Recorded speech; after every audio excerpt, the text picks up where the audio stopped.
Coming up, the shooting at Fort Hood has spurred discussion on mental health and gun control. Also, severe weather ravages much of the central United States. And another Big Three auto recall has many concern on the safety of American vehicles. All this and more ahead on this Friday's News Update.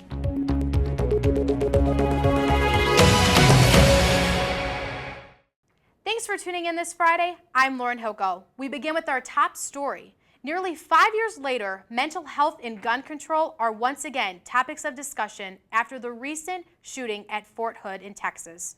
34-year-old Army specialist Ivan Lopez opened fire and killed 3 people and also wounded 16 others before taking his own life Wednesday afternoon. Military officials said he had a history of depression, anxiety, and other psychiatric disorders. Although he had never been formally diagnosed, Specialist Lopez was undergoing procedures for post-traumatic stress disorder. House Speaker John Boehner says Congress is continuing to look at the issue. There's no question that those with mental health issues should be prevented from owning weapons or being able to purchase weapons. In the so-called doc fix the past year, there was funding for a pilot project dealing with mental health issues and weapons from both the Senate side and the House side. There are 2 programs that are being funded in there. The bill that went to the President yesterday. This issue we need to continue to look at to find a way to keep weapons out of the hands of people who should not have them. Close to 1 million people were evacuated after strong tremors struck in Chile Wednesday night. Those aftershocks followed the massive 8.2 earthquake that shook the South American country on Tuesday.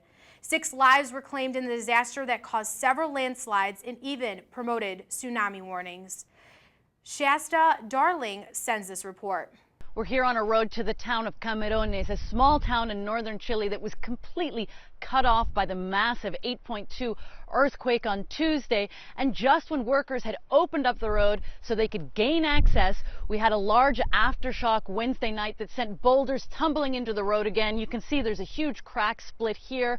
And again, the bulldozers have just passed by a short while ago, cleaning the boulders off so that we could get access to this small town.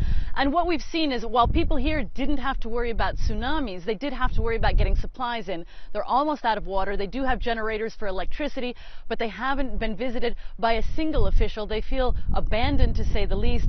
And they also have the concern that there is a reservoir right above them. So every time there's an aftershock or an earthquake, they also have to move to higher ground.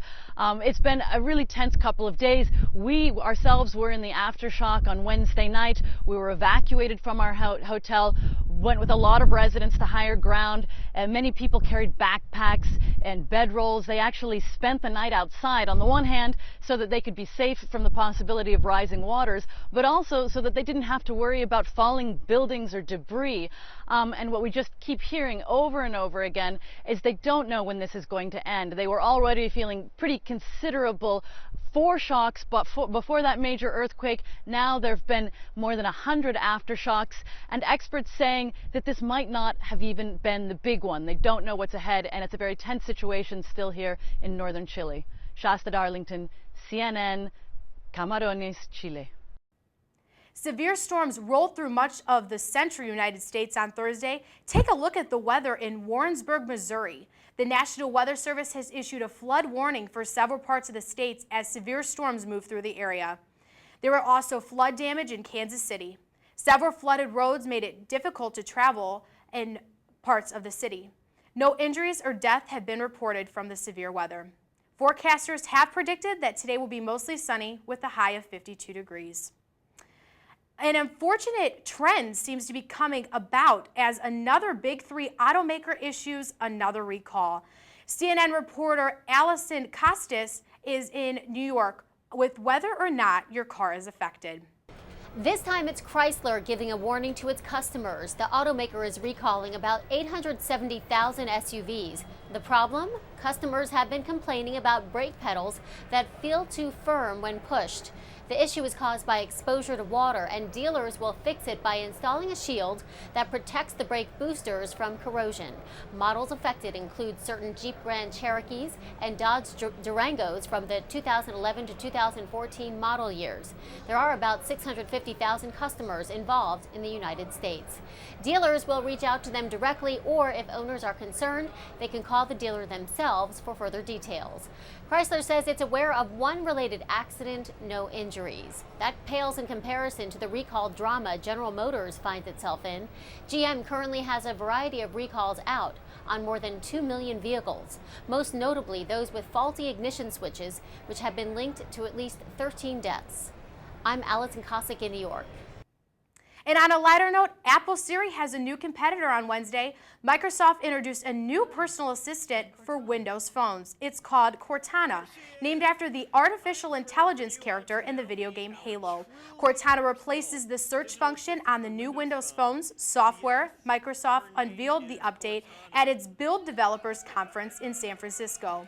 The personal digital assistant can search the internet, set up alarms, and shift calendar appointments, among other things. And that will conclude this news update. To keep tabs on the latest news, weather, and sports, follow us on Twitter at VAPLVUTV, and be sure to like us on Facebook. I'm Lauren Hilko. For all of us here at VUTV, have a great rest of the day.